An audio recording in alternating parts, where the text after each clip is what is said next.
Hello guys, welcome back to this channel. In this today's tutorial, I'm going to show you how you can stop automatic translation on Roblox. Okay, let's get into it guys. Here I have joined one of the Roblox games, and then I'm going to show you how we can stop the automatic translation. I'm going to go to the setting. We can click on this icon and then we're going to go to the settings menu here, and then we're going to find the language setting.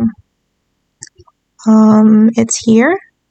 You can select this option, automatic chat translation, and if you want to stop the automatic translation, you can make it off like this. Alright, and now it's done. The automatic chat translation has been turned off.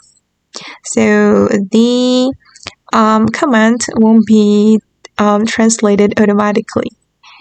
Now there is no command, so I cannot practice it, guys. And okay guys, that's all the way to stop automatic translation on the Roblox chat. I hope this video will be useful for you. Thank you so much for watching, and bye.